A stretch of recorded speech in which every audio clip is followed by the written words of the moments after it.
recording of this. We saw the first time in India, basically outbound investment regulations coming from government of India for an Indian companies if they want to make investment outside India. At the same time, we saw also the liberalized remittance scheme for an Indian citizen or an individual to make an investment outside India. So if you look at the companies last about 6 years of data, the Indian companies who has made an investment outside of in India, you can see in 2014-15, it was about a $7 billion, 10, 15, 16, 13, 12. That kind of an investment is being made, actual investment is being made by Indian companies, multinationals out of India. And to serve them, we always find big banks, financial institutes, law firms, chartered accountants, and related professionals to advise and assist them if you wish to make investment outside India. So that area or that sector is very well served.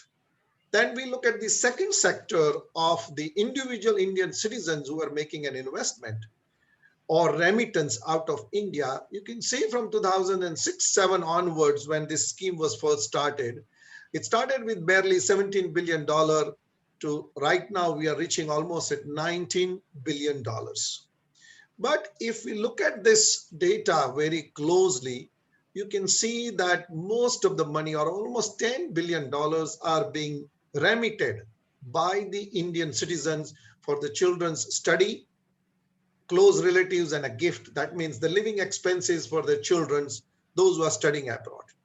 We also spend, Indian citizens are spending almost $7 billion in traveling. So we know that the foreign travels in the recent 10 to 12 years has increased. But if we look at the investment outside, which is in the red I have highlighted, it's a very small amount. Compared to the $19 billion, only we see a probably 1 billion and a plus investment outside India. So when I saw this data, it was kind of a bothering for us that if 19 billion is going out of India, why there is an investment of only $1 billion and not otherwise. And looking at that one, we realize that based on this data, what we have it, that there is a substantial change in the lifestyles of the Indian people or Indian citizens, that obviously this data shows us that they are doing an international travels, holidays, children's educations, second home, wedding destinations. So they are spending money abroad. But what was happening was that they are Indian citizens are earning in India and spending it abroad. And why this one was happening was we realized it that there was a lack of knowledge. There was a lack of knowledge, which brings the lack of trust in India. And you know that in India, the business is done more by a trust and a personal reference than anything else.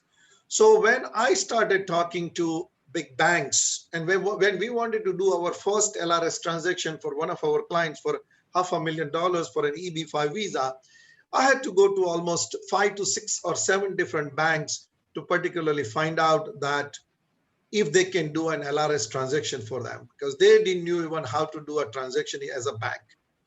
I spoke to a number of colleagues and big law firms, and there was also a lack of knowledge when it comes to the individual person making an investment outside India. Similarly, chartered accountant, financial professionals, and investors, they were all having a lack of knowledge when it comes to the making an investment outside India for an individual citizens, that what would be the process involved, what would be the tax compliance requirement in India, what would be the tax requirements or my probable tax in the other country if I'm making it in England or in USA. So it was becoming a kind of a very unknown area for the professionals and for the investors. And that's the, at the same time, even though we are a small boutique law firms, we are receiving since last 2 years, 3 years, a continuously request from the foreign companies and government agencies and organizations who are interested in entering into an Indian market and attracting the Indian HNIs and ultra HNIs. But somehow the things were not happening. And that's the point in time we thought that we need to do two things. We have a two problems, and then that's why we need a two solutions. One is an Indian portal that brings together all the foreign investment opportunities in different asset class under the one domain. And the second one is what we are going to do on 30th of January on 2021 is a non-profit associations or a forum to share the global investment advisory knowledge in India. I think if we bring these things together, two different aspects of it, we will have a whole new world in India for the global investment advisory. Because, with due respect to everybody who is here, we are as an Indian financial market, Indian global market, outbound investment, we are running a little bit behind in time, and we have to catch up. We have to catch up we have to go to the speed of the world market. Then the only way it can be done is by bringing the knowledge of the product knowledge and the procedural knowledge or the professional knowledge to the Indian professionals, Indian financial industries, Indian real estate industries, lawyers, chartered accountants, and everybody and anybody. And that's the main reason we thought that we should have these two problems, and we should have two solutions. So on Ajmera Capital portal, what would you find? Obviously, you will find a global stock markets and related product. Three of our associates, and they are also the partner with us in our association, which I just mentioned, forum for the overseas investment awareness is here. There's going to be an information about the global real estate, that if you want to make an investment, about the second passport or residency and citizenship by investment, and the global enterprise or a startup. That means if you are interested in making an investment into a business, how it would work.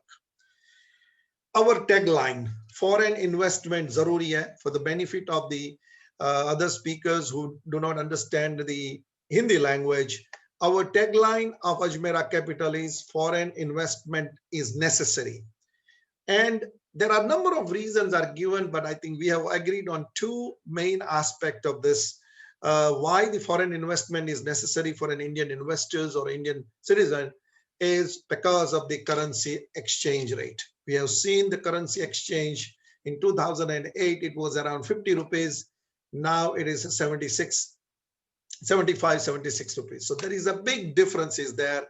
So in order to avoid the currency risk, we should have that one.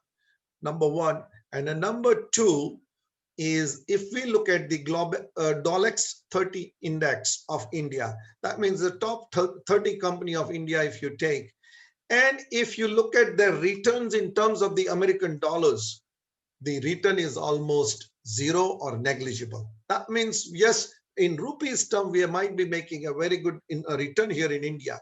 But on a time-to-time basis, if we continue to convert that one into a foreign currency, particularly to the US dollar, our investment in India is not making us a rich by world standard. And these are the two main reasons we believe that we should have the foreign investment outside India, and every citizen who is exposed to globally should make an investment outside India. So today's we have 5 speakers. Sitashwa Srivastava, he's the founder and CEO of the Stockhill USA. Himanshu Gupta, founder of the Crystal AI from Singapore. Rakesh Rachwani is the founder and Guranti UAE. Grant Hicks, he's a practice management expert from Canada. And we are honored to have Robert Barnes, the CEOs of the Turquoise London Stock Exchange Group, UK. So I will not take much of the time, and I'll ask Mr. Vijay to make introductions of the Sitashwa, and then he will make a presentations about his platform for making an investment into United States stock market and how seamlessly he has developed this platform. So Vijay, it's over to you. Thank you. Thank you very much, Chairman, sir. Indeed, a great opening of the sessions by letting us know why global investment has become so necessary. Our speaker for the day, first speaker is Mr. Sitashwa Srivastava. He's the founder and CEO of Stockhill, as Prashant Saab just said. He's also in charge of the investor relations, global expansion, strategic communications at Stockhill. Today, he's going to be speaking to us on investing in the US stock markets. Prior to Stockwell, Sitashwa co-founded Jade Magnet, which is Asia's first B2B crowdfunding platform focused on technology services. Over 3,500 companies use Jade Magnet, including many consumer brands, technology companies, thousands of SMEs and startups. With operations and presence in India, the US, Qatar, Singapore, Jade Market won awards at Global Technology Summit California and TI Global, and was also recognized as a NASSCOM Emerging 50 company. As a matter of pride, Jade Market is a subject of a Harvard case study as well. Sitashwa has a background in crowdsourcing platforms, fintech, business consulting, consumer marketing, and after starting his career building clearing platform technology for 14 large UK-based companies at Pirot Systems, Sitashwa went on to work with Cognizant in the areas of consulting, technology-oriented marketing for large consumer brands in India, US, Southeast Asia. Over to you, Sitash. The floor is all yours. You have 10 minutes to make your presentation. Thank you.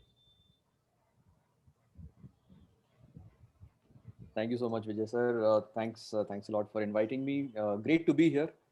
Thanks everyone for joining in. Mr. Ajmera, glad to be a part of Ajmera Capital, and privileged to be a part of this particular discussion today. Thanks for providing me with the opportunity of talking more about Stockwell and telling everyone what we are trying to do here. I have a bit of a deck that I will share just to sort of have some context for everyone who's here.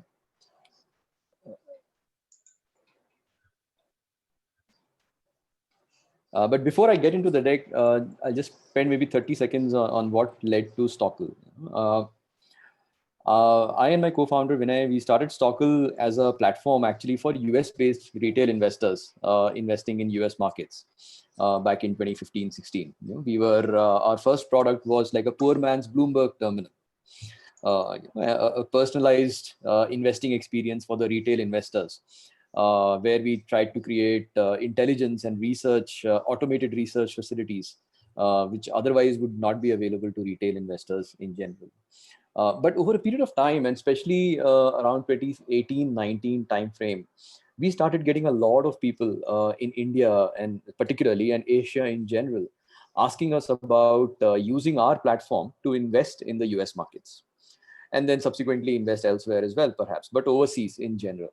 And as we ignored the opportunity, to be very honest. Initially, we felt, hey, how big of a market can this be? And as a startup, you can only do one thing right at a time. But the demand just sort of kept going up, and it reached a crescendo around, I think, mid of 2019. And at that time, we figured that the Indian market was also going through its own downs and ups as it happens, whereas the US market was obviously has been doing very well. The other thing that we realized was that retail investors or retail individuals, like Mr. Ajmera pointed out, were sending more and more money overseas for the purpose of expenses. $4.9 billion being spent by Indians on fees just last year is a lot of money, and it could be much better planned and saved and invested in advance. Why save in rupees and spend in dollars when, like Mr. Ajmera said, the dollar used to be around 48, 49 rupees a few years back, and now it's above 75 on most days. It's just inefficient. And we figured that that if these are the volumes we're talking about, 18, 19 billion dollars potentially, this will go up to 30, 35 billion dollars in the next 3 or 4 years. It sort of at that scale, it just makes sense to be able to invest internationally, to not constrain oneself by keeping all the money local. That is one thing. The other thing we realized was that why should there be a geographical limit on money?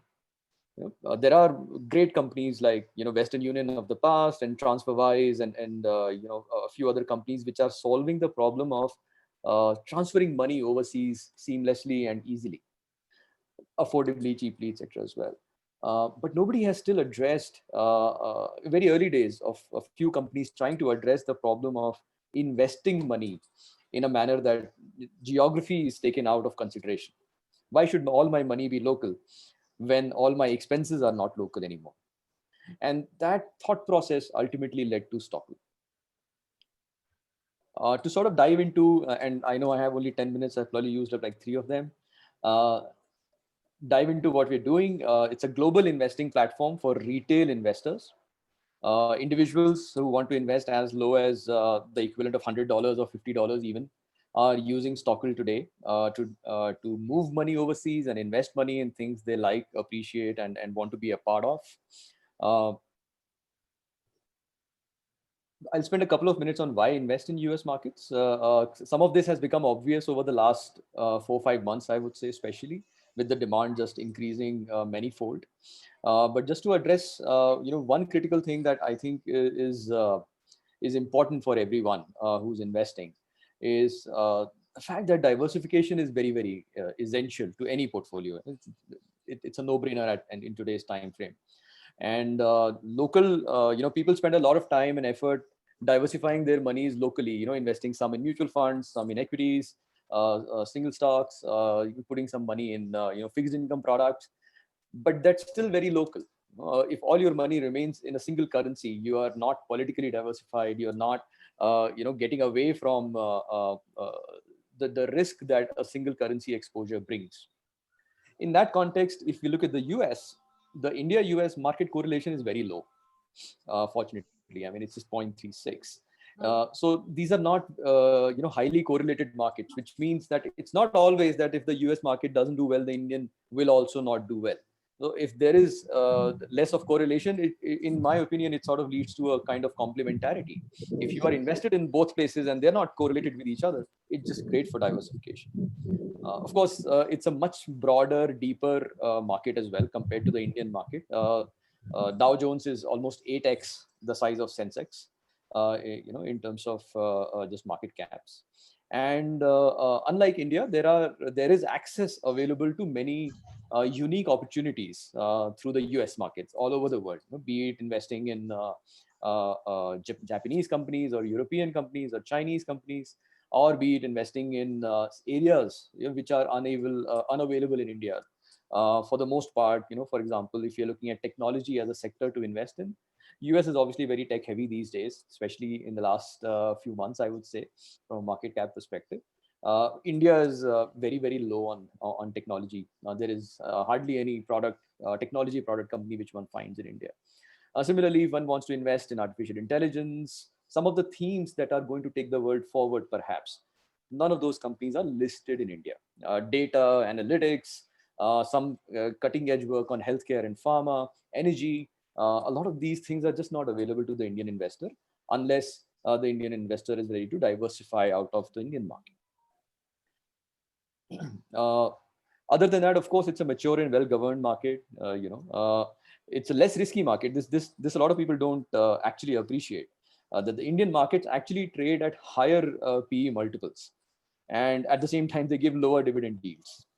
So just if we just compare data, it's a lower volatility market, which at the end of the day is actually yielding slightly higher returns in terms of a stable income, if one has to look at it that way as well. Insurance is available, which is something which is absent in India for the most part. I think a lot of people get a little bit concerned about why should I mean, if I'm investing overseas, then how protected is my money? What happens if this company disappears, etc., right? So in this case, platforms are stable, and there is $500,000 worth of insurance available overall. So that's again something which is very interesting, which is not there locally. A bit about the Stockle platform, and it's the stuff that we have done. It's a growing platform. Just in 2020, we've processed over 1,500 crores worth of transactions. Every month we are processing nearly 250 crore rupees worth of transactions. Translates to about $200 million worth of transactions just this year overall. We are doing almost $40 to $50 million worth of transactions every month on the Stockle platform. Thousands of investors are getting added every month to the Stockle platform as well. So it's a platform that has sort of stood the test of time in that sense. It has gone through, survived a period of high volatility in the US markets as well. The last 4-5 months have been uncharacteristically volatile, I would say, from a US perspective. What with the the oil crisis in April, and then the times in various stock splits of popular stocks like Apple and Tesla a couple of months ago, and then of course the US elections earlier this month. And then, yeah, just to sort of touch upon a couple of other aspects of the platform, people can invest in stocks and ETFs. We're also adding mutual funds to the platform. There is a global portfolio marketplace, which is available as well. So there are expert-built portfolios built by some great companies, wealth managers, portfolio managers, and analysts, which we are making available to the Stockle audiences. So if you are investing through the Ajmera Capital platform, you will have access to some great productized advice, I would say, with very low minimum amounts, etc. So one can even invest like $1,000 in like 25 stocks, and that portfolio will be maintained by a great portfolio manager, an expert portfolio manager, somebody who's a company or an individual who's renowned in the space, whose research has been proven, that has stood the test of time, etc. The third product that we are coming up with over a period of, I think, the next couple of months is a cash management product. This specifically addresses the requirement of those people who send money overseas for the purpose of just expenses today. We're telling them, look, start saving overseas, start saving in dollars, if you may, and save up over a period of time and use, let's say if you have an expense coming up 5 years down the line, then you should be able to, create like a piggy bank, for the lack of a better description. Keep putting some money in it and utilize that whenever you want to. That's again a facility which is not available to most Indian citizens or Indian residents, especially unless they're investing like $500,000 or anything less than that, more than that. Some of the things that we have seen on the Stockle platform, people use ETFs for diversification. That's like very popular. This is, of course, other than the hobbyist investors who are buying Tesla every day.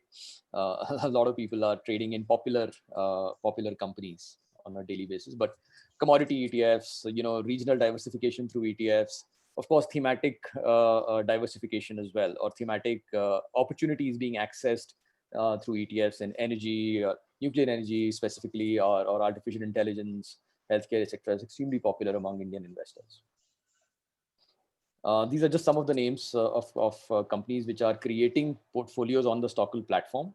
Global X, for example, is a firm owned by Mirae Asset Management. They manage about $16 billion worth of ETF investments in the US. They've made portfolios which we call stacks on the Stockle platform. There are a few more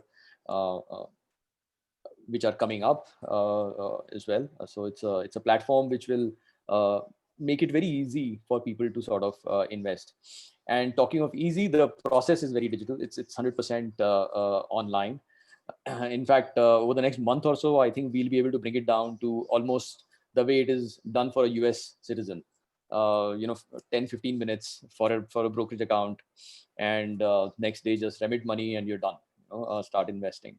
We're working with 10 large Indian banks to provide remittance, logistics, etc. as well.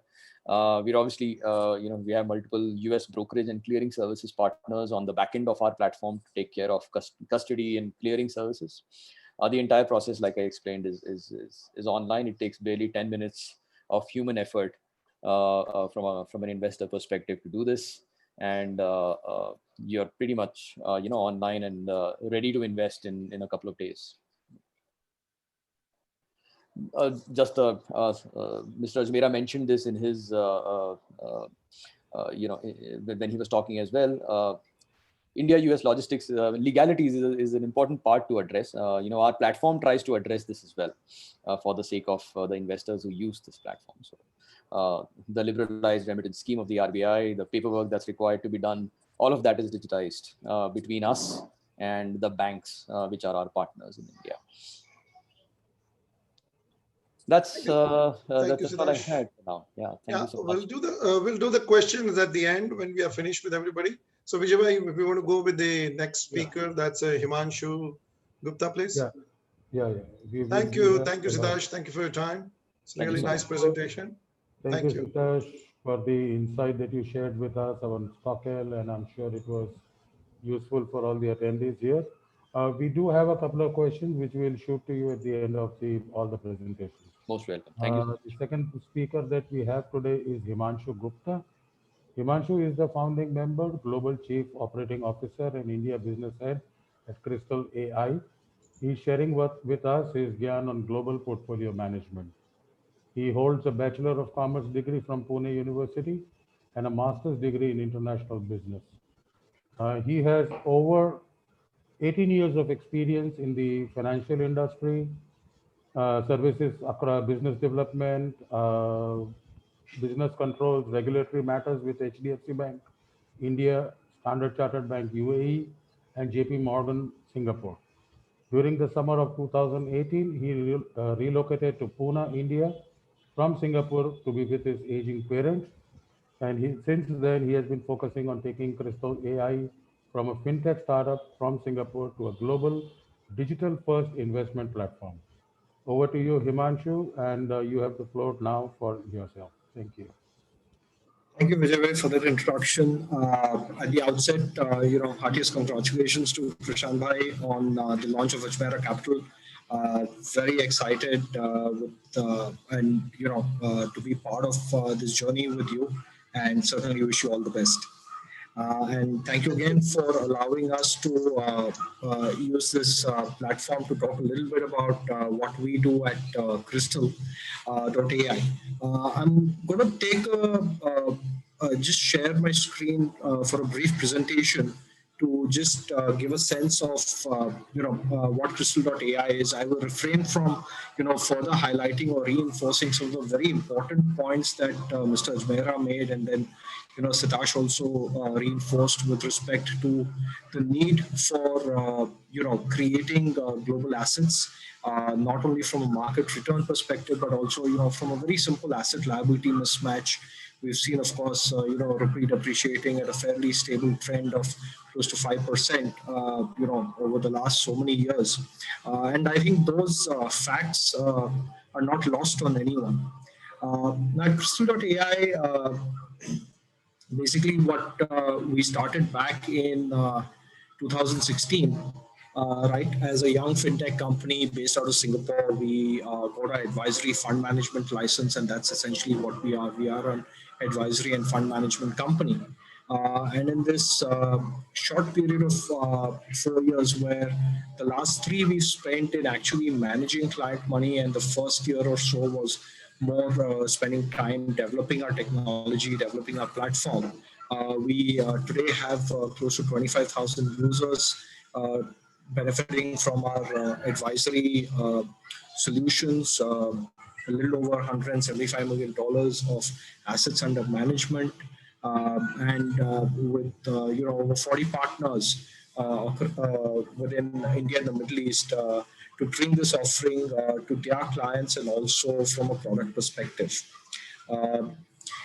When we decided to sort of address the problem of global investing, we obviously saw that there is a significant gap in not only the retail offering, but also the mass affluent offering, which private banks are not able to fulfill.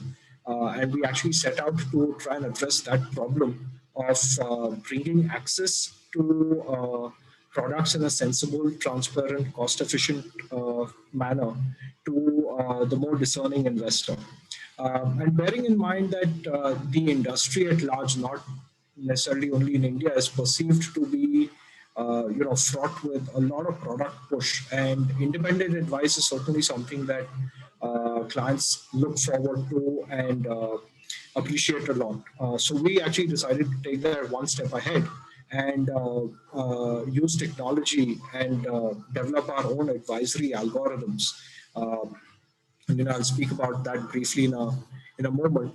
But today we are a 70-member strong team across primarily 3 locations, bringing together 120 years more of experience across various aspects of international financial markets, right? And bearing in mind the legalities or the regulatory framework, which is very important, that Sitash also touched upon. Today, we already have advisory and fund management licenses granted by the MAS in Singapore, by the SFC Hong Kong, and also by the SEBI in India for advisory and broking. Uh, Now, our entire sort of focus or journey is, um, designed to be digital in nature, right from the onboarding of clients, no matter which part of the world they are in, the funding journey, and then obviously enabling the platform and enabling investors and their advisors to access product which is not only limited to stocks, ETFs, or the basic mutual funds, but there are a lot of other exciting opportunities out there in terms of potentially startups and pre-IPO investments. And as an Indian investor, we see some of these things. We probably know people who are working with these startups and always wondering how do we actually get a piece of that action, right? Uh, but most importantly, what we have managed to successfully do and scale up is apply a very sensible approach to advisory, or what we believe is a sensible approach, right? Standing on the basic tenets of first asset allocation, and then within those asset classes, coming up with recommended strategies. Because while there is a speculator, I think, in all of us, in all investors, in the long run for wealth creation, wealth preservation, a sensible, stable approach is what probably works the best, right?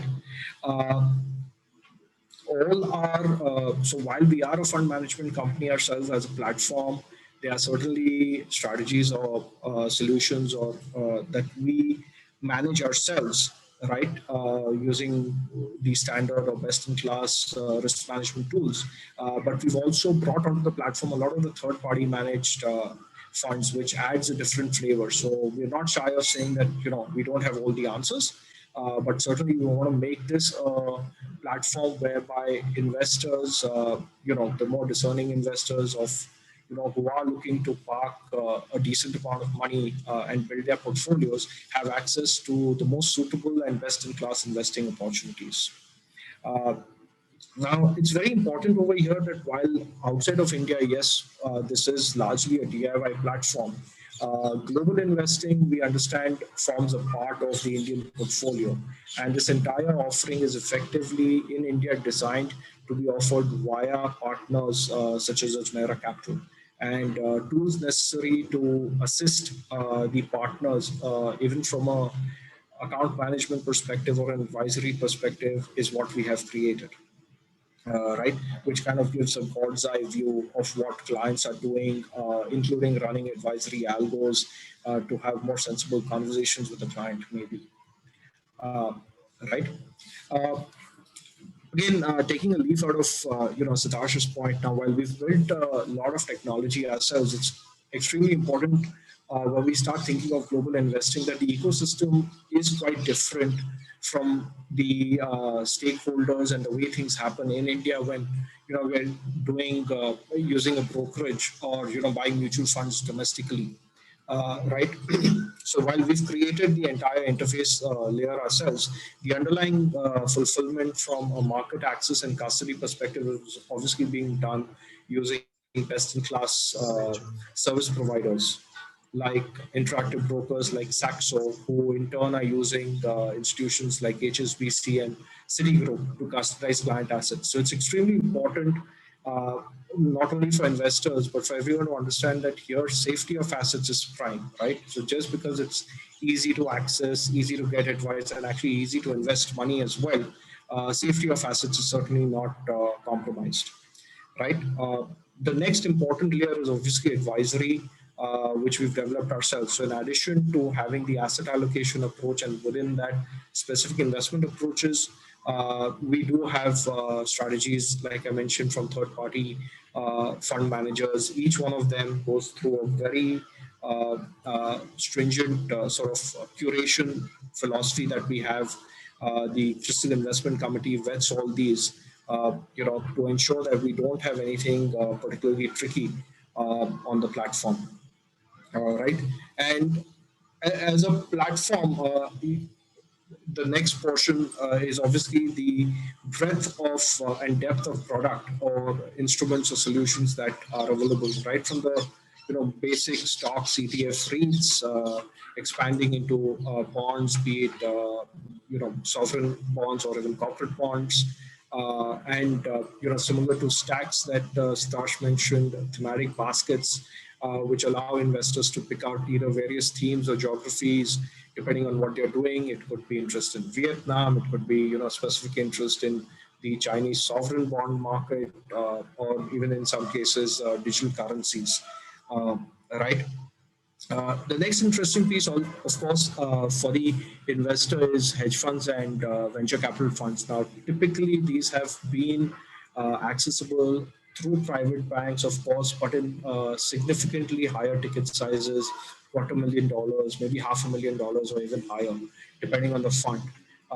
Today, we can proudly say that these strategies are now accessible to investors for ticket sizes for as low as $25,000 or even $50,000. Just a case in point, a lot of us would be familiar with the KKR4 fund that has been making waves in India with their investments in the Reliance Geo platform and the retail platform. Now, KKR typically would not take any money less than $10 million. Through the Crystal platform, we've made it available to investors for as little as a $25,000 or $50,000 ticket size, right? Structured solutions, of course, in terms of more tactical in nature, are accessible via the platform as well, curated in terms of the underlyings. And we were the first ones to be able to offer something like this in the space of debt income. Typically, ELNs or FCNs have always used equity underlines or equity index underlines, but nobody was able to had yet launched anything sensible in the space of fixed income, and we were able to do that, taking advantage of the US Fed's sort of focus into some of the debt ETFs and the debt market broadly in the US. Last but not the least is, of course, the startup and the pre-IPO stock, right? This again, which had been largely accessible to a limited few, is now available quite easily, right? And I think similar to observations that any other players who are wanting to bring international investing to investors, either directly or through partners, the onboarding process has been simplified to the extent possible by a lot of GovTech link-ups and making the whole process easier, right? So we today can sort of turn an onboarding around in 24 hours or less, ready with an investment account, just waiting for the client then to remit funds and begin the investment journey, right? With algo outputs being ready in a minute or so. I'm not going to spend time on this, but the effort here again has been to try and digitize the LRS process as much as possible. And I think that's a common problem anyone who's facilitating international investing faces today, right? And we have made a little bit of progress on that. Of course, there is dependency on the domestic 82 banks to make this process happen. But happy to say they are seeing the value in being able to work with us, and I'm sure even with StockAl, right, to make this process a lot more efficient for their clients. Just going to spend a couple of minutes on the algorithm, right, on our advisory approach over here, because I think this is very important. While it is relatively possible for a lot of people to access product, right, the advice in terms of quality and nature is what a key differentiating factor is in our view. And our algorithm has essentially been designed to take that into account and is basis an optimization model.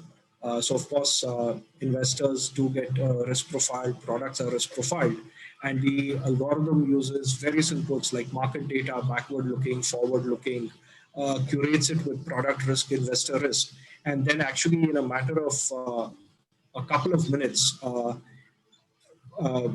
proposes a complete portfolio for the intended investment amount, right? And the best part over here is because it does not take any fee, etc. It is into account. It's entirely unbiased, right? And we feel that that's potentially something that end investors do appreciate and do value.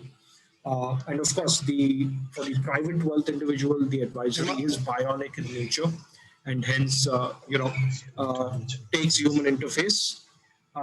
Just conscious of time, so I'm going to rush through a little bit and just sort of end through. I mentioned that in India specifically, we are wanting to enable partners with this journey. So, white label solutions to the extent are there to make their lives easier and effectively turn a regular relationship manager into a superhuman advisor, similar to Iron Man, if you may. Uh, and it's not only the platform that comes through. We are conscious of the basic need for building comfort, not only with clients but also with advisors when it comes to global investing. And that, of course, comes in the form of a good amount of product or solution collaterals, regular updates on markets, either through videos, webinars, or even through newsletters, and appropriate sort of education or appreciation of markets and the vagaries of markets, of course, is key over here. And that's certainly an area where we put in significant amount of effort. Uh, this is just a quick snapshot of our team. Ashish and Vineet are our founders. Ashish is the CEO based out of Singapore. Vineet is our CTO based out of Bangalore. Of course, we've had great investor support in the form of IDG and a very well-established team in terms of our investment committee and business heads as well. Uh, right. I will stop at this moment and happy to take questions from Vijay sir later. Uh, so thank you again, Prashant Bhai, for allowing us this time. Thank you, Himanshu. It was a very nice presentation. Vijay Bhai, next speaker is Rakesh Bhai. Yeah. So thank you, Himanshu, welcome for sharing about Crystal with us. We are reserving your questions that have come to us, and we will give it to you at the end. Welcome, Grant Hicks. The third speaker that we have for the day is Mr. Rakesh Rachwani, and he's going to be sharing with us on how and why on global SIP investments. Rakesh Rachwani is the founder and managing director of Compass Financial Solutions, UAE. From 4 employees in 2006, he has grown the team to over 150 members and is a well-established insurance broker in the UAE. Compass Financial Solutions embodies the vision of protecting clients from any risk that they take on a frequent basis by providing insurance solutions to them and their companies. The company offers bespoke life insurance and general insurance solutions with various partners globally. Mr. Rachwani has an experience of more than 27 years in financial planning industry and has an in-depth knowledge and expertise of life insurance, investments, and wealth management. He has been helping his clients create a financial safe house by educating them, guiding them through the complex financial world, prioritizing their needs with his unique life cycle approach, and creating small action steps to make their money work for them. He primarily specializes in life insurance, succession planning, and distribution of wealth through creative strategies in order to be able to sustain wealth through generations. Thanks, Rakesh, for joining us. The floor is all yours for the next few minutes, and please take us through your presentation. Thank you. Thank you, Vijay, and appreciate your such a generous background. I'm glad and honored to be a part of this dignitary group.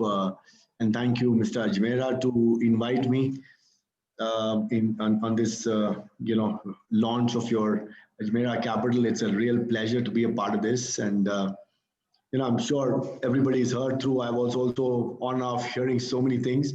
We are so used to now webinars. It becomes very difficult to digest and grab everything which is possible. So I'm trying to keep as brief as it could be to just give you a small preview of what we do. But the most important thing, like Prashant mentioned, is that Ajmera Capital, we are looking at exploring the the monies which an Indian resident can invest into the global world. And I'm sure you have many experts talking about different products. But I'm going to touch upon a very small product today. I'll just give you run through a very small, brief presentation. Prashant, can I share my screen? Yeah, I just made you a co-host, so Rakesh, you can share it. Excellent, excellent. I'll just do that. Just allow me a second. I'll just do that. Okay.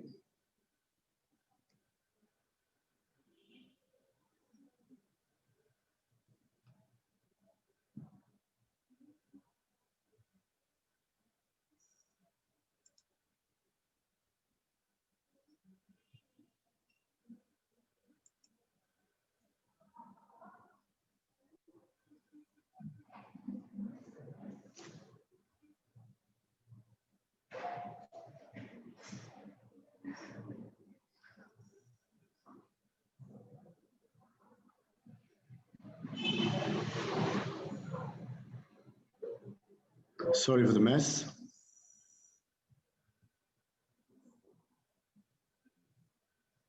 You're okay or having some problem or? No, that's about it. It's just, I wanted to be sure about what I'm showing through.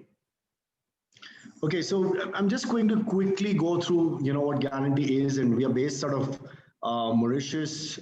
We established in 2016. We have our locations in Dubai, where I live for the last 28 years, Mumbai, Kenya, where I am at the moment in my Nairobi office.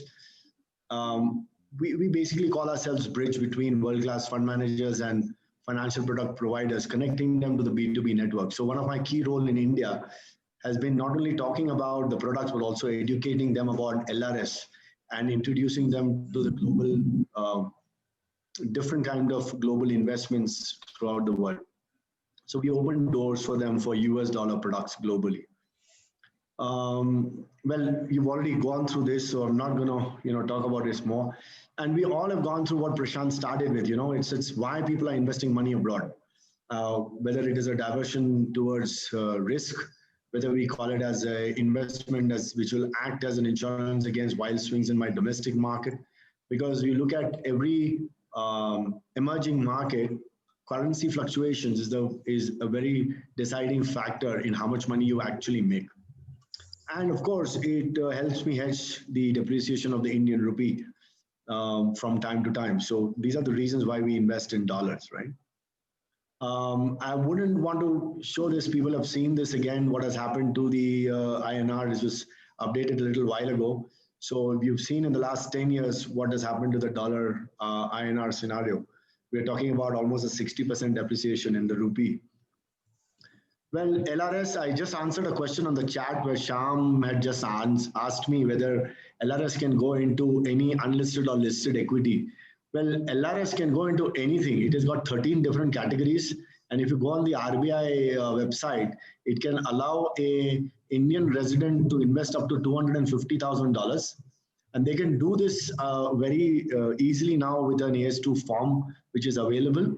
And it can go multiple investments into listed, unlisted debt instruments, whether it is arbitrage, whether it is anything which is possible, except where they cannot borrow money in the dollar. So there are certain restrictions which you need to be absolutely sure about. But as long as that is quoted and is reported, that investment, you can invest anywhere, including properties and including XYZ, where, as long as you are able to report that investment. So I'm sure there is a lot more information on the RBI website. And even Prashant has some articles written on it in the past. Now all those websites are there on our Ajmera Capital. Link is Correct. there. So absolutely. Yeah. So, you can definitely have a look at. I will not touch a lot of products. And of course, there are different styles of products which are available. So again, I wanted to thank Prashant to give me an opportunity to briefly explain which is the most common investment today an Indian is making in the local market, which is an SIP, right? Now, we are all aware of SIPs, which takes a large chunk of our money from the markets. It is available for a common man. They can go to any platform, any fund, and pick up SIPs in India, right?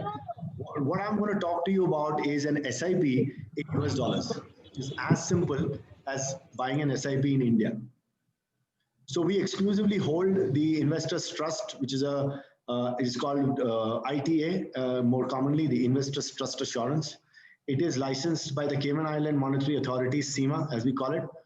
Has about 55,000 clients around the globe, close to $2 billion of assets under management, and we are servicing clients in about 40 countries.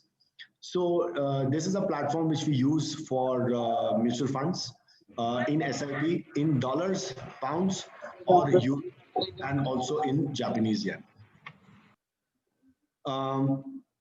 Where are they regulated? They are regulated in Dubai, DFSA. They are regulated in Labuan, which is in Malaysia. They are, of course, regulated head office in the Cayman Island, which is the CIMA. Now, Cayman Island, people do look at it in different ways, but to let you know, it is the fifth largest authority who is managing funds in the world as of today. It comes even above Paris if you look at the amount of assets under management held under Cayman Islands. It is house of over 350 tier 1 and tier 2 banks, which is again makes it the fifth largest in the world. Okay, these are the offices where we are in ITA. So right from all the American jurisdictions, including Middle East and in Hong Kong and Kuala Lumpur, we are able to serve our clients almost 21 hours in a day. It is rated by AM Best as AX, and the capital adequacy is about 552%. So again, it has got the right platform to hold as many thousands of mutual funds as you can think about globally, including some of them who are working in India, like the Sundaram midcaps, etc. To just look at it, it is a boutique state-of-the-art online platform. I mean, I've had cases in the past where the policies or the investments are issued in less than 4 hours. When I say policies, we are so used to life insurance that I always use the word policies. These are pure 100% investments. They got no linkage to insurance at all, but they are 100% unit link plans without insurance. Anyways, it has 2 large custodians, Brown Brothers Harriman and Bank of America Merrill Lynch. Together, they hold close to $12 trillion in custody. So very, very large custodians of the world. I'm going to, like I said, 2 very simple formats of the products so that it is easier for you all rather than going through lengthy presentations. So we have one product which is very, very simple. It is linked to the S&P 500 index. It is a simplistic form of an SIP, but comes with capital protection as well as return protection. So if you look at it, we offer the 10-year, 15-year, and a 20-year term, which means that your maturity is at 10, 15, and 20. 10-year gives you 100% capital protected, and I'm going to come back to you which are the banks who do that. The 15-year comes with 140% guarantee, which means that it gives you close to 4.4% annualized return, and similar to the 20-year plan. It is giving you 100% participation in the growth of the S&P, which means that the downside risk has been protected. That means your capital and the minimum return, and anything above that belongs to the client, right? So, and again, very, very small. We're talking about $200 a month. So extremely robust and available to even a common man. And that's what this plan does. Well, S&P 500 index, I don't need to go much about it. We all know where it invests, the top 500 companies of the world. From the Apple and the Microsofts and the Amazon, this was the one which was the sector breakdown, which we had done a couple of months ago, where the money was going. Of course, it keeps on changing as the weightage on S&P changes. And as we all know, Tesla is coming in, so a lot of people are buying in Tesla, right? So this is what the S&P index looks like. Okay. Now, this is a very important fact. A lot of people do ask me that, Rakesh, capital protection guaranteed. Who's giving this guarantee? Is it the Investors Trust? Absolutely not. Investors Trust is just the platform which offers you these funds. It enables you to buy anything as long as it is as an ISIN, as a mutual fund. The 500 index fund comes with a capital protection and guarantee from Citibank, HSBC. I mean, these are all the big names which are available. The contract says that it is in writing, it is in black and white, and it is for you to see that these are all A+ rated banks of the world. And if these fall, we have other things to worry about than our savings plans, right? Anyways, the average return in the S&P in the last 15 years, if you take a block of 15 years, has been 7%. So definitely these are taken care of. They have never seen a negative return in a 7-year block period. Again, I have records from 1956 when the S&P was launched. So it goes back almost 70 years, 70 odd years. Like I said, it's 100% participation in the growth of the S&P index. And it's a flexibility to invest in SIP, that is monthly or lump sum. That's up to the client. Of course, we'll go through all the questions in the end. Now, as I said, it's a platform for you to buy into a capital protection, or you can have an open-ended structure. An open-ended structure is called the Evolution, where you can buy any of the mutual funds available. I'll go through some of the fund managers they work with, just to give you a little idea. Again, very flexible from 5 to 25 years of options. So for a short-term capital savings to a 25-year retirement plan, it could be anything. There is no bid and offer spread on regular investments, just like our mutual fund or SIP in India. Absolutely zero entry and exit loads. And flexible options to pay, right? And to buy any funds in any other currency. This is the best part which it does. And that is what Ajmera Capital is here to promote.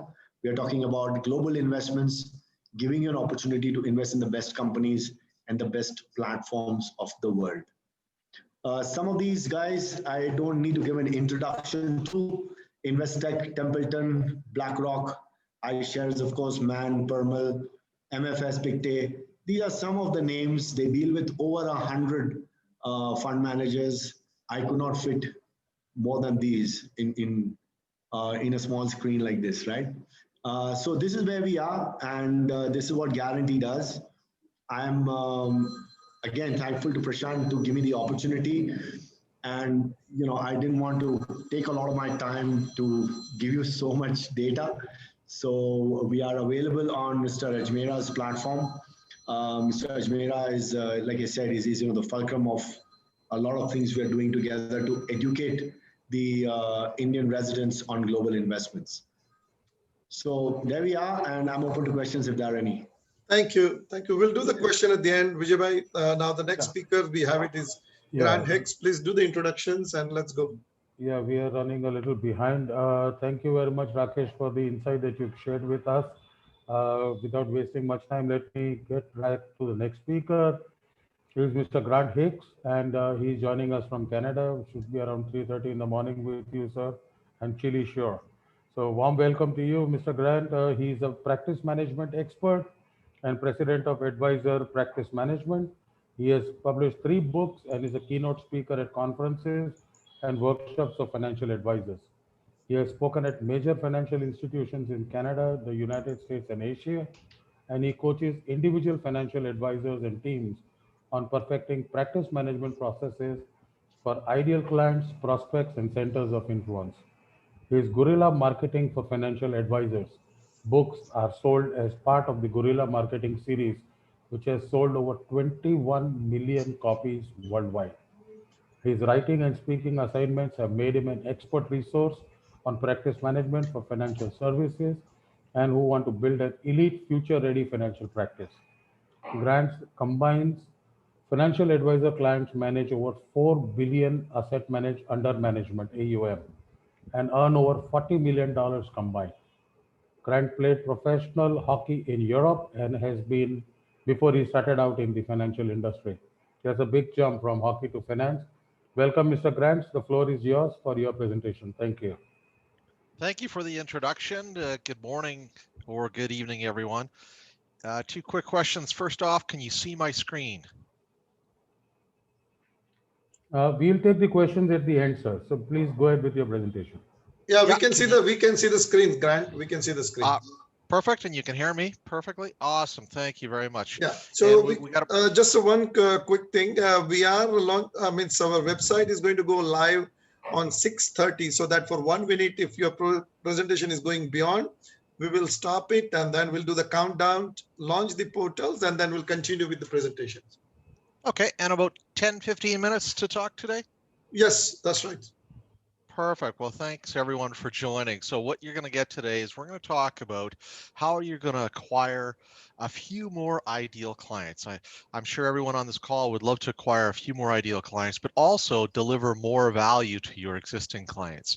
So thanks, Prashant and your team for having me today. I want to give everyone some value. So the first thing I want to give everyone is a copy of my ebook. So if you want to shoot an email to Prashant or to myself, we'll get you a copy of this ebook, which is 5 years worth of research on what the best advisors around the world do. You see, I'm on the judge and the jury for the Wealth Professional Awards. I see what the top advisors do. I coach top advisors, and I was one. I had a practice of over $150 million of assets. So I know what it takes to run and manage a successful practice, and I want to share some ideas with you today. So let's get going. So I truly believe the more value you give, the more valuable you become. The more value you give, the more value you become. You see, I was traveling through North America and Asia speaking, and one day it hit me clear as day that the most successful advisors were doing the exact same things in the exact same way. And it was the exact opposite of what all the other advisors were doing. And I took that information, I put that in a presentation today, and that's what I want to share with you is what are the most successful advisors doing to grow their business? They're delivering more value. And so what I want you to get in your mindset is 84% of the wealthy engage emotionally first and logic second. 84% engage emotionally first and logic second. So I want you to write that number down because that's a critical number. Whenever you're making an offer, whenever you're planning to do a webinar for clients or prospects, whenever you are delivering content to your clients, a majority of it is logical, not emotionally engaging. And that's one of the complete opposites that I see. So how can you be more emotionally compelling? Well, I'm going to help you with that. So you see, the financial industry, which I've been in for 30 years, operates on product, services, and performance first, that eventually leads into planning and advice, that eventually gets to an emotionally compelling aspect. And the best advisors start off with an emotionally compelling offers that lead into planning advice that deliver more products, services, and performance that we're talking about today. It's the complete opposite of what we are seeing in the industry. Now, don't get me wrong, product, services, performance, they're critically important. You need that to be successful. But starting with that doesn't really help. So here's my couple of thoughts for you today. We know that all successful investing is goal focused and planning driven. All failed investing is market focused and current outlook driven. Now you need that to be successful, but that's not where you start. We want to start to talk to people about engaging them.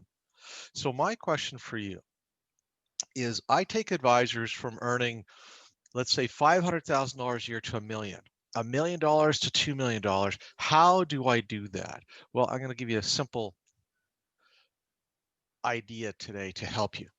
I want you to write down, what is the value add that you're going to deliver your best clients next year? And what did you deliver to your best clients this year? What additional value are you delivering to your best clients in the next 12 months? Your best clients, your best prospects. I want you to write that down. I want you to take a minute and think about, how can we add more value and deliver more to our best clients? Write that one idea down. Take a minute to do that.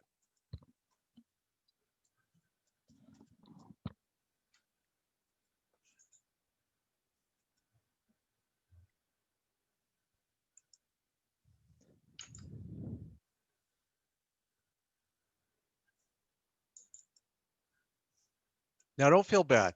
Even the best advisors I work with have trouble doing this. because we're doing the same thing over and over, expecting different results. So if we want to acquire a few more ideal clients, I want to ask you another question. What are your best prospects not currently getting from their advisor or financial institution? What are they not currently getting? Why would they switch to deal with you? Why would they give you all the wealth? What are the 3 things, 2 or 3 things they're not currently getting? I just want to take a minute and write that down. What are they not getting?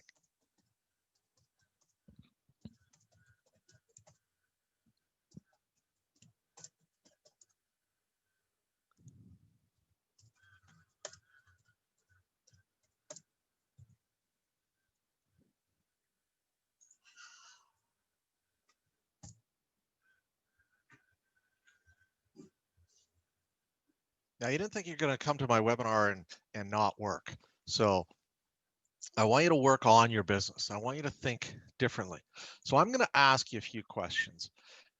Here's what I see that the best prospects, the wealthiest people in India are not getting. How many of those best prospects have clarity around their future mapped out on paper? All of their values and all of their goals clearly mapped out on paper. What percentage of those prospects have that clearly mapped out? Second question is, how many of your wealthiest prospects are financially organized in all 7 areas of their life? Tax, estate, investment, risk, insurance, debt, and cash flow. I will say it slowly. I'll show you.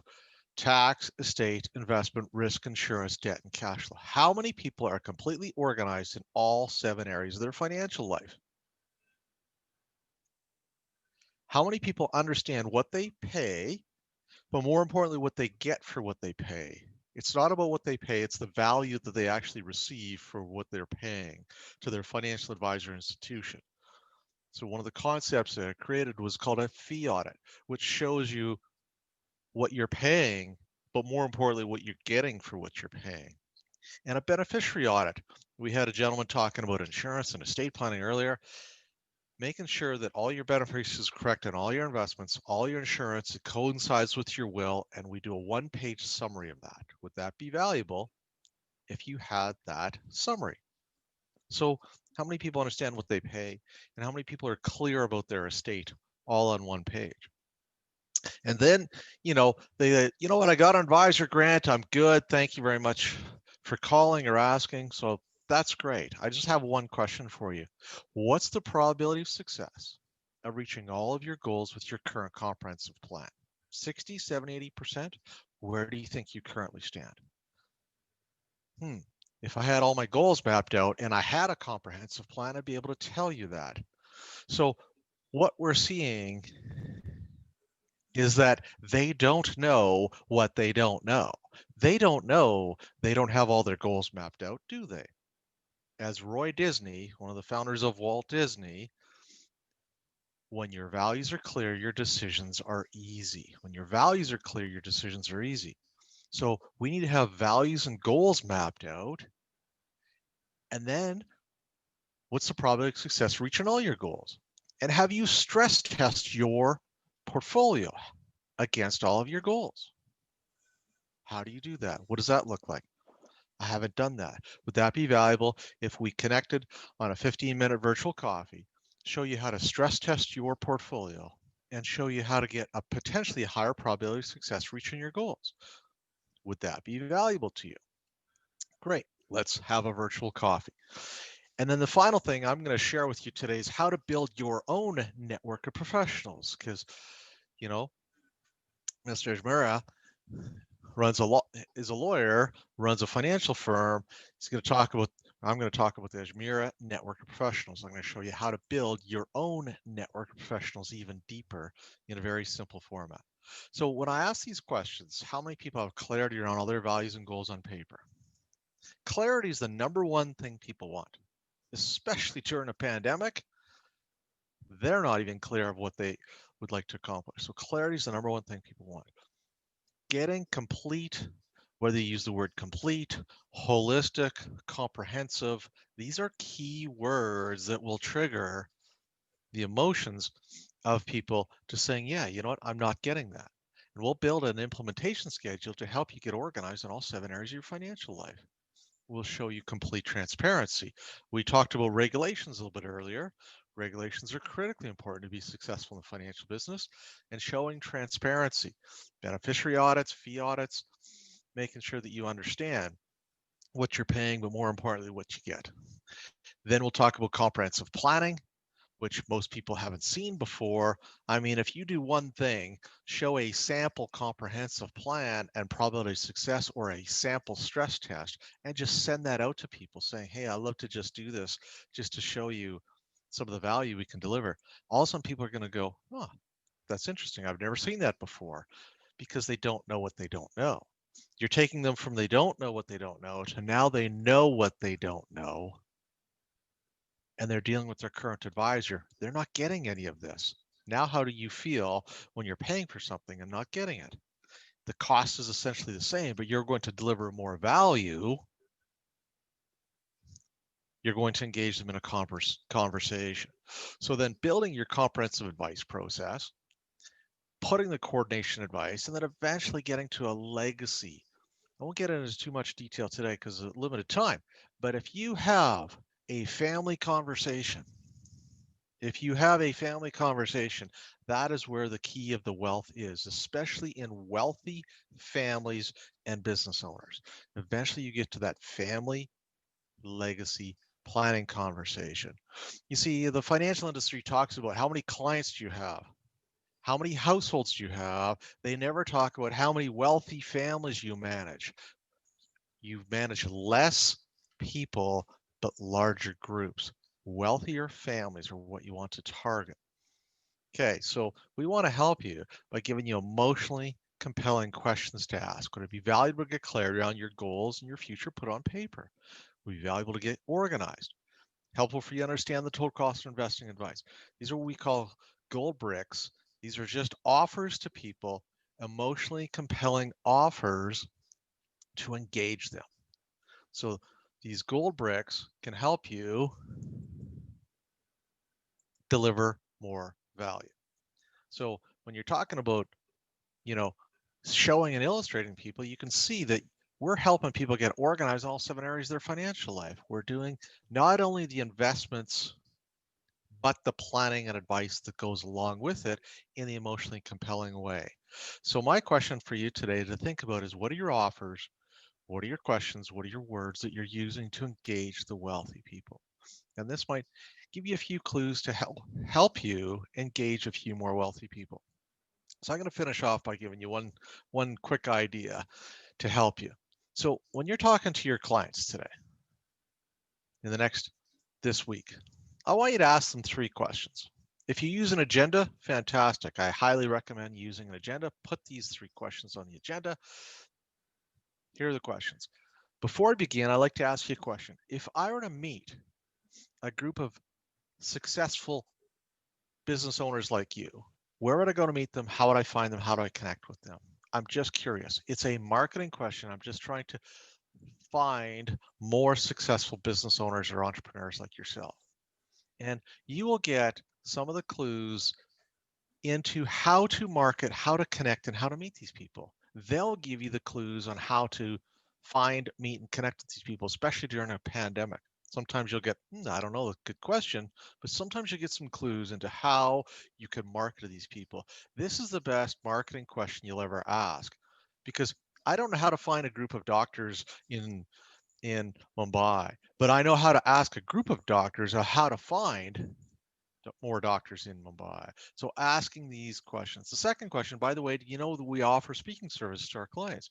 Yeah, we do webinars all the time, and we've got access to some professionals, just like we've heard here on the video today. You've got access to great speakers. Access them so that you can get them in front of your best clients and prospects. Do a webinar. And then the third thing is, about the Ajmera Network Professionals. No, what's that? Well, we will work with your team of professionals, or you can tap into our network of professionals, and we will keyword coordinate these professionals for you. So, and you take them through a very quick little questionnaire. Are you happy with your lawyer? Are you happy with your accountant? Would you refer them? What's the name of your lawyer? What's the name of your accountant? What's the name of your mortgage specialist, et cetera, et cetera, et cetera. So lawyers and accountants are obvious. You need them to be successful as part of your practice for financial advisors. But the rest of them, real estate, commercial real estate, mortgage, these people are what we call money in motion people. They run across people when there's money in motion. Yes, go ahead. Grant, I have to stop you now. We have to just do the countdown on this one, and then we'll continue. Just give me a few seconds. Can you stop sharing your screen, please? Okay. So now we're going to go on. Oh gosh.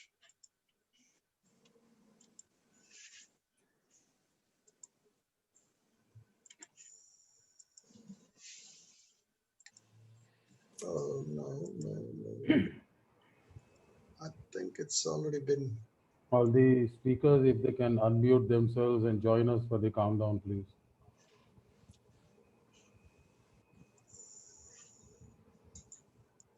Can you see the screen now, Vijay bhai? Yeah, it's visible.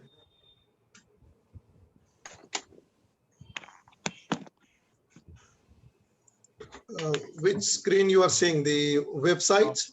I'm seeing your home screen. You have to go to the web screen. Okay. Right. So now we do the countdown. Yeah.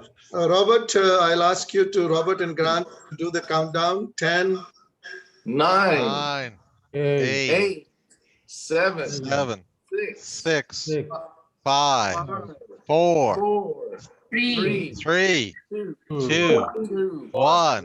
1. And bravo!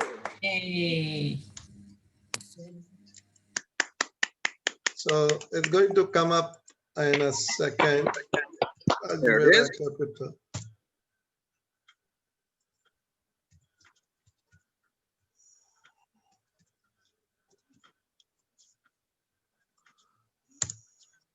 there you have it, sir. Congratulations and all the best. Congratulations to everybody. Congratulations. Thank you. Congrats, Thank you. Mr. Ajmera. Congratulations. I just think it's loading it up.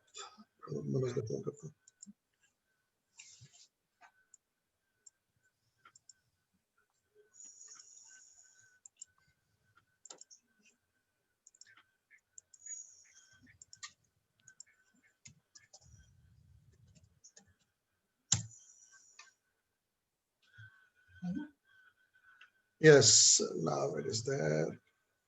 It's live now.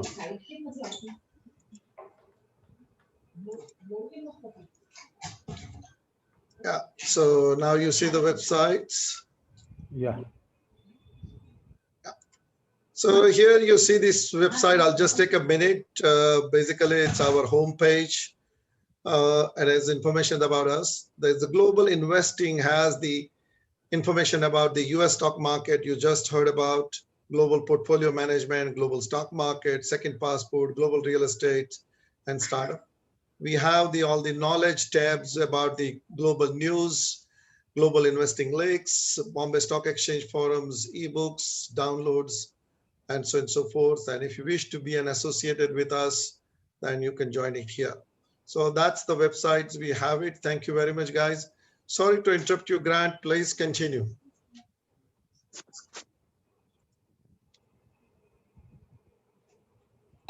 You'll have to unmute yourself, Mr. Grant. That's fantastic. Congratulations. That looks fantastic. Must be exciting. Thank you. Thank you. It's all because of you guys joining, and it has become possible to do it in a grand way. That's great. Well, my message was simple today. Hopefully you got a bit of some ideas on how to engage in an emotionally compelling way. So asking critical questions. So my question for you to finish off with today is, what are your offers to your best clients and prospects? What are your offers to your best clients and prospects? They are emotionally engaging questions. So hopefully I gave you 5 questions to start asking people. Number 1 is values and goals. Are you clear on your values and goals? Number 2 is helping you get organized in all 7 areas of your financial life. Number 3 is a fee audit or beneficiary audit. Number 4 is stress testing or probability of success. And number 5 is the Ajmera network of professionals. So there you go.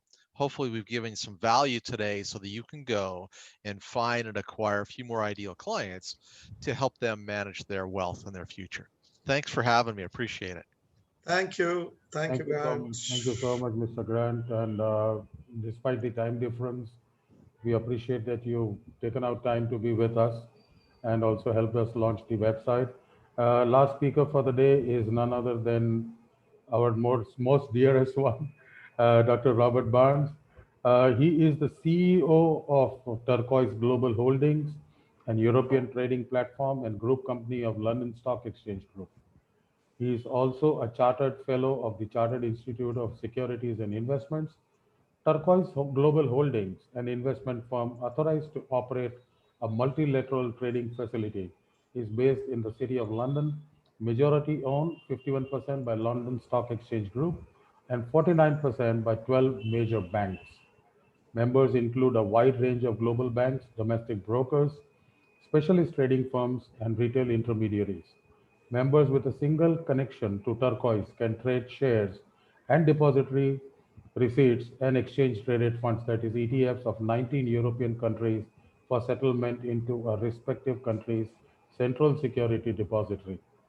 Prior to joining LSEG in 2013, Robert worked at UBS, a Swiss investment banking company, for more than 19 years as managing director equities and founding CEO of UBS MTF.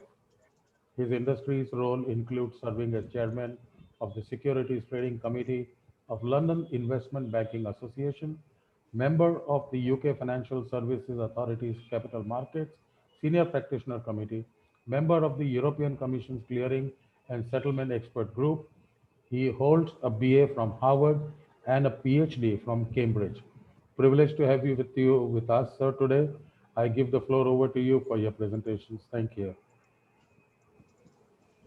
Well, thank you very much, sir. And good afternoon, ladies and gentlemen, and congratulations on your auspicious launch today. It's a great privilege to be listening to the great experts about India and international investing. And thank you for inviting a humble practitioner to address such a distinguished audience. I would like to introduce Turquoise, the international arm of London Stock Exchange Group. I will explain what is Turquoise and how Turquoise can help brokers and investors access international markets. First, let us recall that the stock exchange plays an important role in the real economy, converting risk capital to working capital, offering issuers a wide range of investors to join their shareholder register, and at the same time offering investors choice of investment to gain exposure and diversify their portfolios. As a stock exchange, we do not get involved in financial promotion. We do not say which stocks to buy or sell. That's the role of the expert brokers that you've been listening to today. But as a stock exchange, we do help investors when they decide to buy and sell to get their business done. Progress is an equation, motivation plus ability. And while the brokers are providing you advice for motivation, as the stock exchange, we are in the enabling game. And this involves trust. At London Stock Exchange Group, we start with our principles of integrity, innovation, partnership, excellence. And our aim is to be the international listing and trading partner of choice. How do we do this? Very simple. Our approach is to raise visibility, encourage new members, and to innovate with customers, and that's you. So today is my honor to join this distinguished event. Turquoise, as the international arm of London Stock Exchange Group, with a single connection to London, a broker can offer their clients access to more than 4,000 securities across 19 UK and European countries. The members of Turquoise today are global banks, domestic country brokers, specialist proprietary trading firms, and retail intermediaries, wealth management intermediaries. The benefits of brokers participating on Turquoise are, number one, it provides a single point of access. One of the great features of Europe as a region is that there are more number of developed country markets, but this can be complex with so many countries, and it can be expensive to connect to every single stock exchange and to license every one of the data agreements. With Turquoise, one can use the same connection to London to access the stock universe of 19 countries, and that can include growth companies like the AIM growth market. If we look across all of the European small medium enterprise growth markets, the London AIM market is still representing more than 60% of all the capital raised in Europe. And you can trade a number of those AIM stocks also on Turquoise. The Shanghai London Stock Connect, where it is possible to trade A-listed Shanghai Stock Exchange stocks that list in London that are also able to raise hard currency in the only other market in the world outside of China. You can also participate in ETFs, European rights, and the full panoply of blue chips, mid and small caps.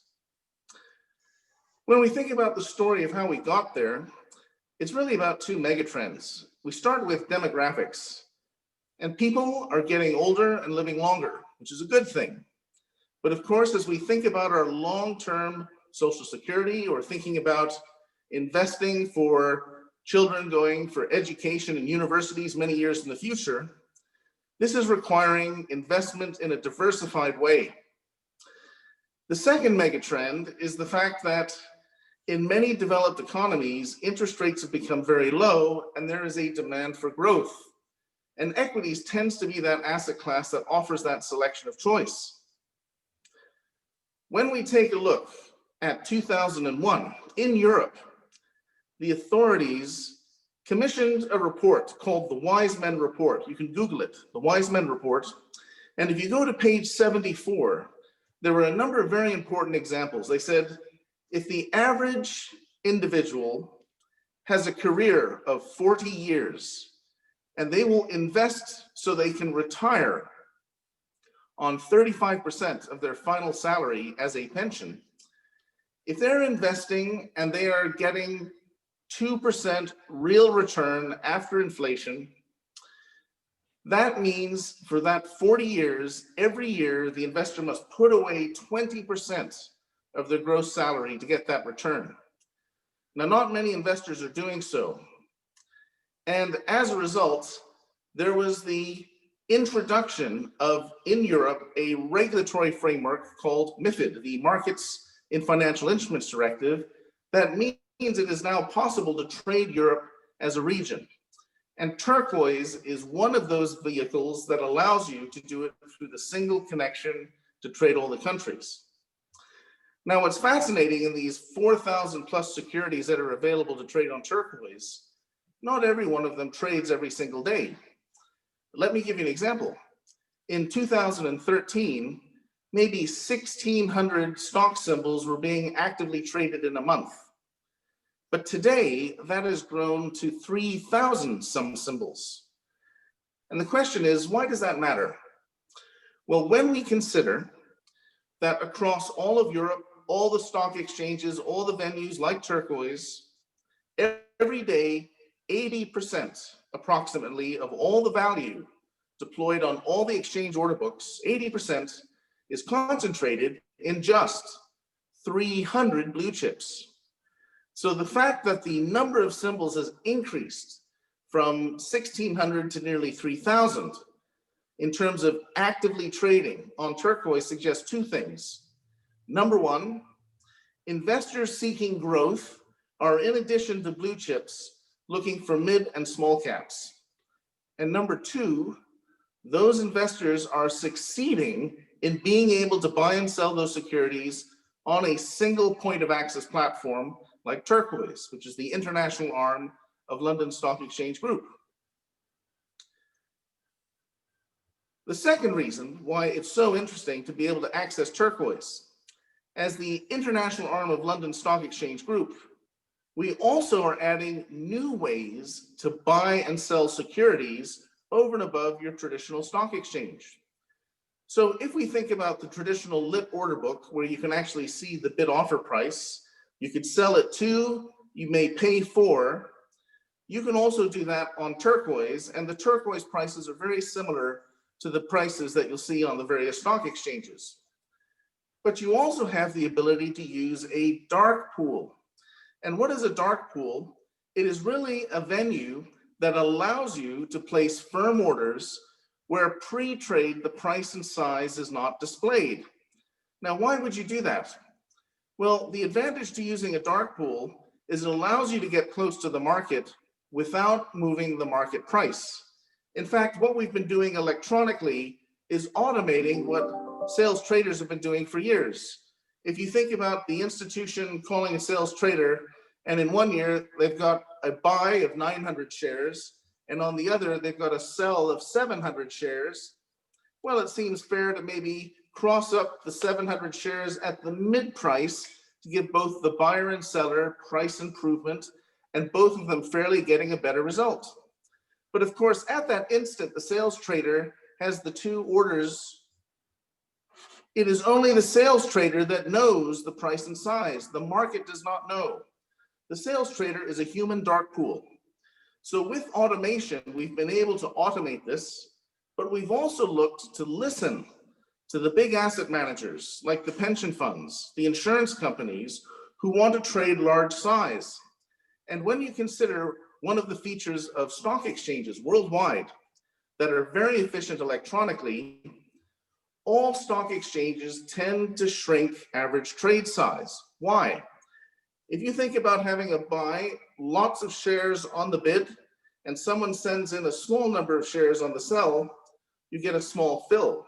And over stochastically, you will get small size.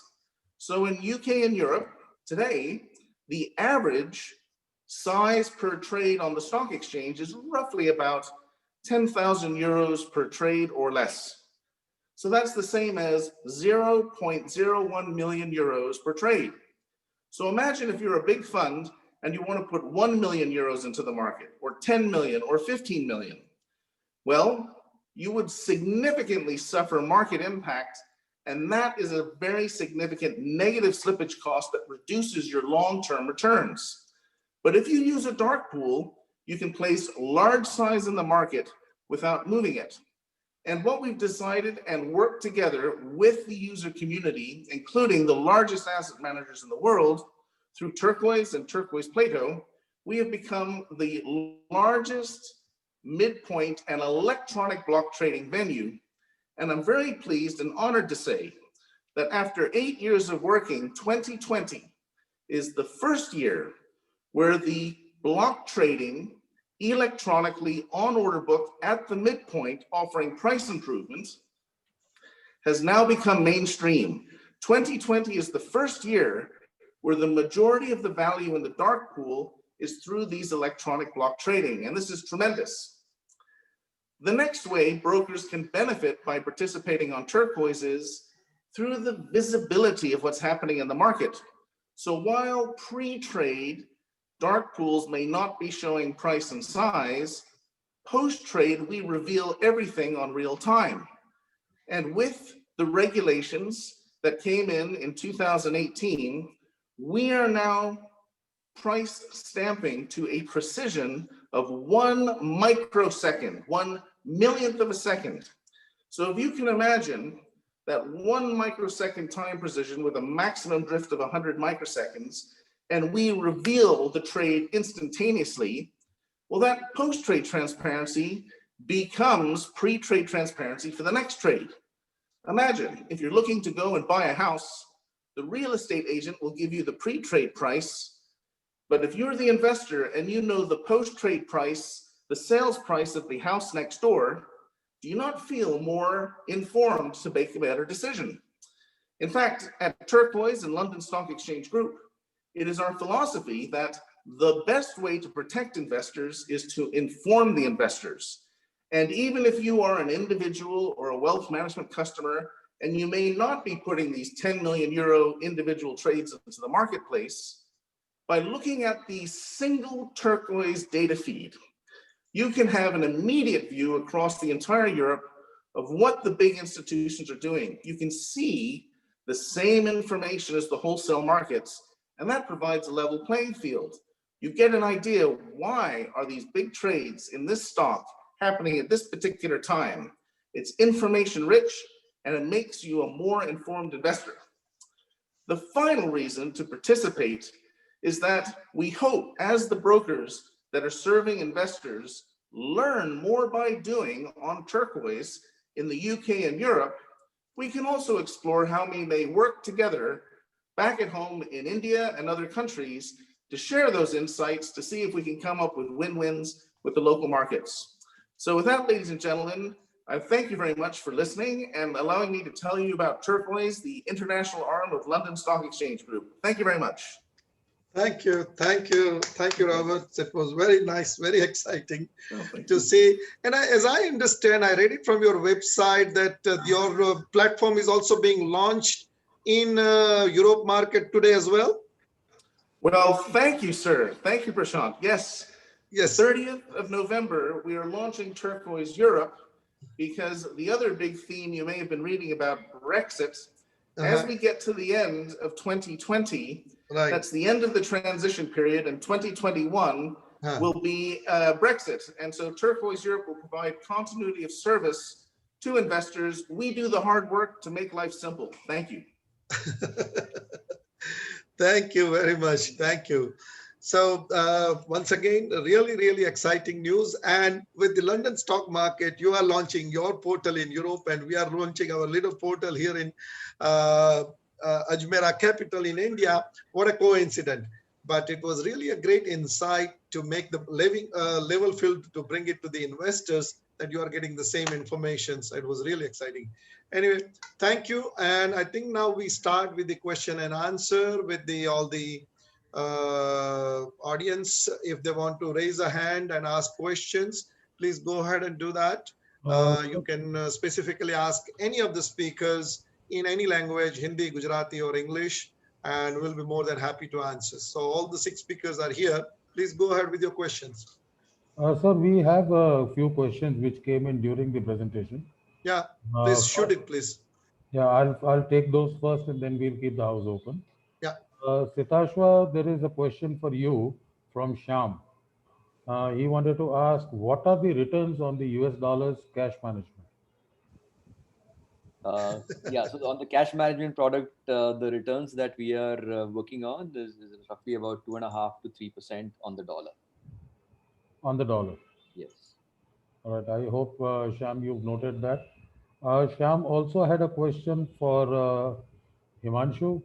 Himanshu, he wanted to know, does LRS allow investment in unlisted and unregulated instruments?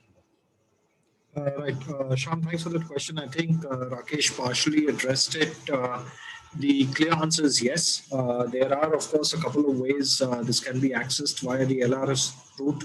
One is, of course, directly getting into the cap table of the issuer. On Crystal, however, we do it a little differently. We leverage our fund model, which allows us to actually fractionalize these offerings a lot more.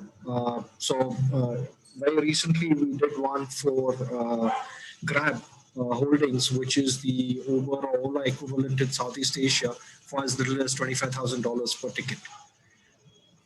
But the simple answer is yes. And yes, there are a couple of formats one can consider out of India while wanting to get into this market. Thank you. Rakesh, there is a question for you also. I'm sure you read it there. Is cap protection applicable only at the end of the selected structure, or how does it work? Very interesting question, of course. Yes, it is. See, it is like a commitment, right? If you're investing in a product, you are making a commitment towards the capital, and they are making a commitment towards capital plus the amount they're guaranteeing. And that is applicable to the end of the term. So I hope I've answered both. And of course, if there are any more clarifications, I can go on a private chat and do it. But in nutshell, if you promise to pay me $100, I will pay you $140 at maturity. But let me give you a slightly different perspective. 10 years ago, clients who invested with me, currently, in 10 years, the S&P has actually grown 300%. So they're not waiting for the 4% return. They've already started to exit. S&P 10 years ago was about 950 points. So today at 3,600, they won't wait for the capital protection to trigger. They already exit. That's your call, right? So, thank you, Rakesh. These were the basic questions of Shyam. And I think it will be better for Ajmera sir to trigger a few more thoughts here. Yes, anybody else is coming up with the questions?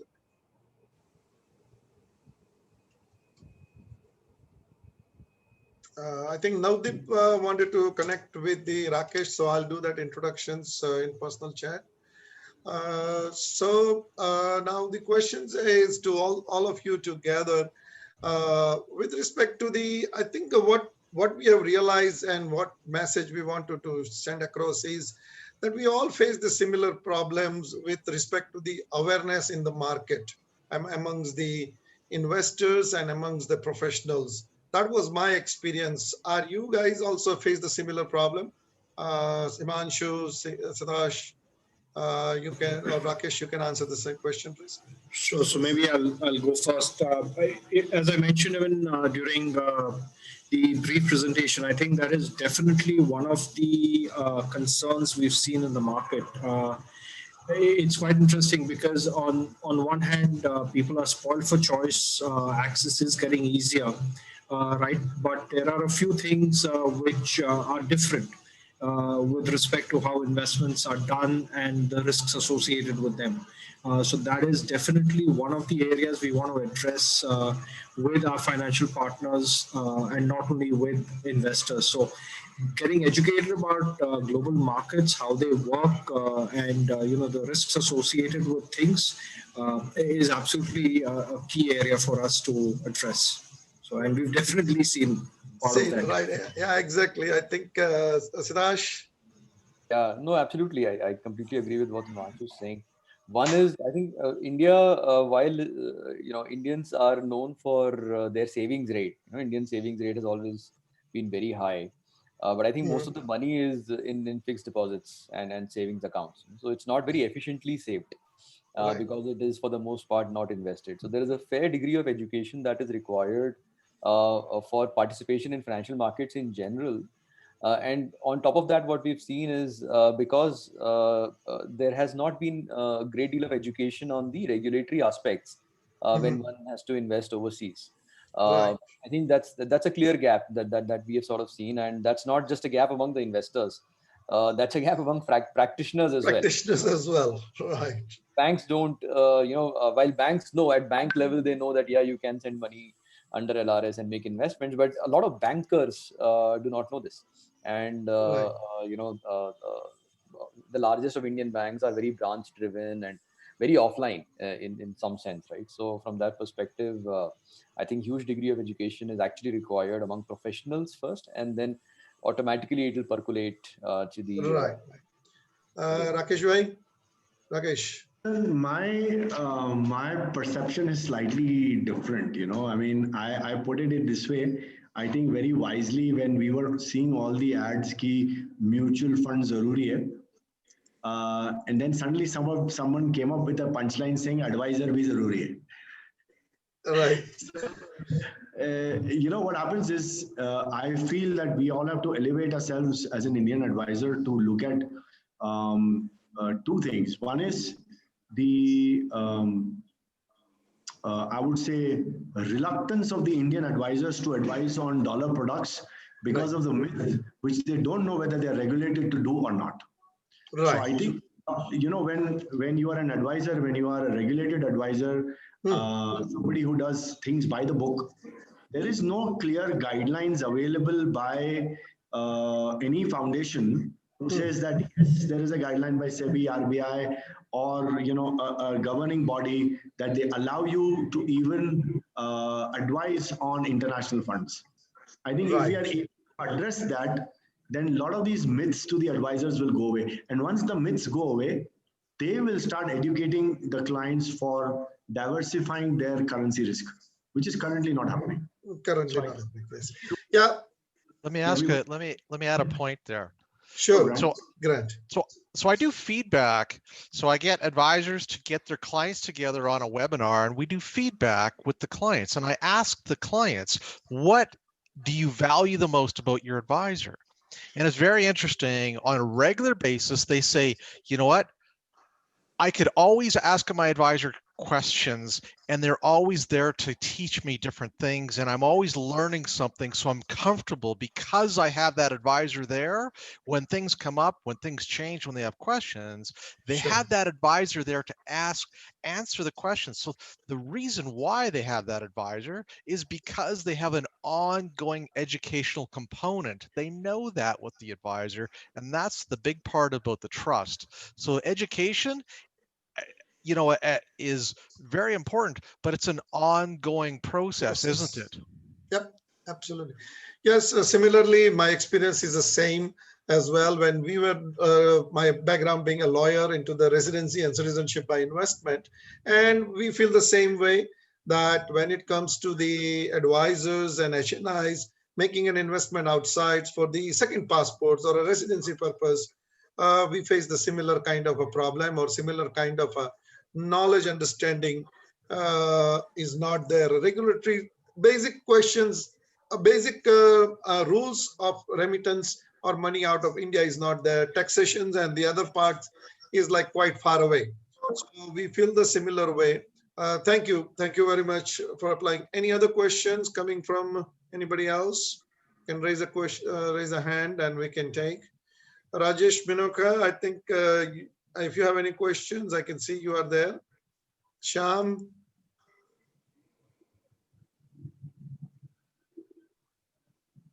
I have one comment, Prashant. Yes, go ahead, Rakesh. I'm looking at Dr. Barnes, and I just want to know and I want to tell him that his smile is really contagious. Yes, smiling since 5 o'clock.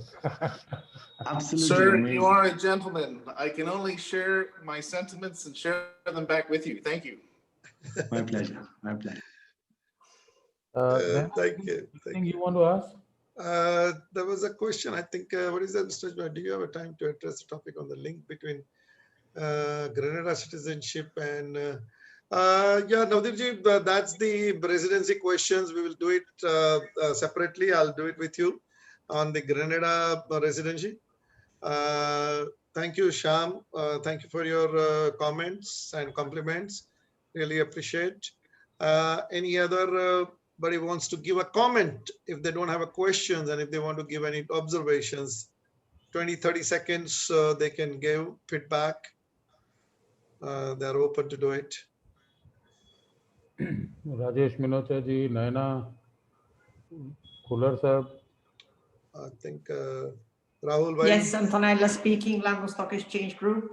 I would like just to simply thank you very much. This has been an enlightening session, a lot of food for thought, and a magnificent way of putting together different speakers, different experiences, and definitely a lot of opportunities for us to think through. Thank you so much. You have done a fantastic job. We're very grateful. Congratulations. Thank you.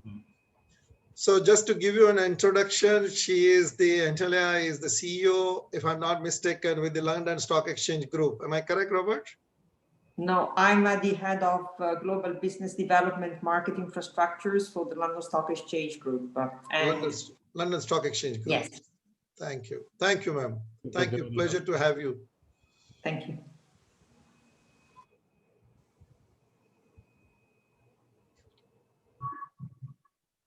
Any other questions or anybody else we can talk or wants to do it?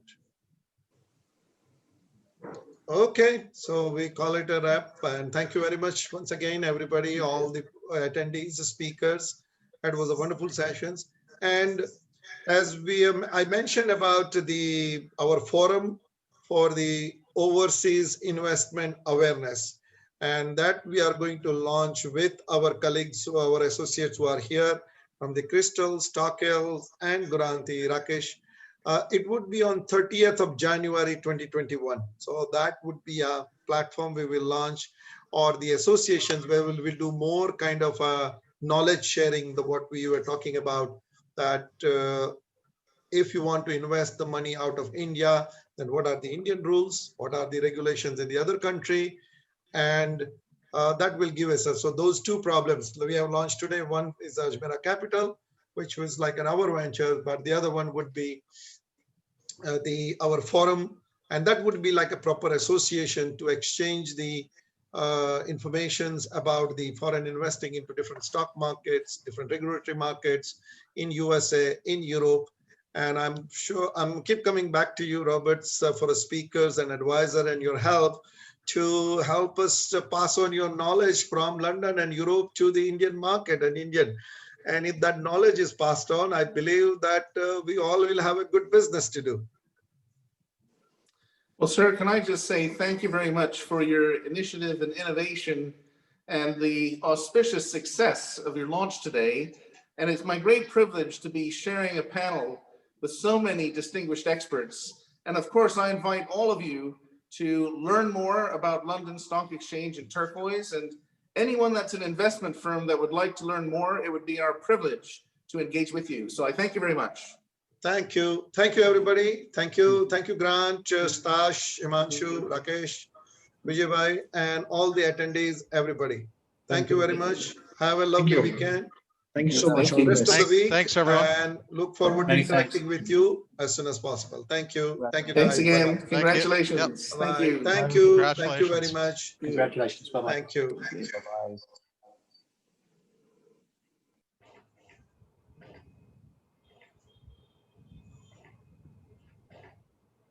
Thanks again. Bye-bye. Thanks. Bye, Grant. Probably you want to go back to sleep. Take a nap. I know it's quite early in Calgary. Thank you very much. You're welcome. We'll chat soon. Bye for now. All right. Bye-bye. See you on 5th or 6th. Okay. Yeah.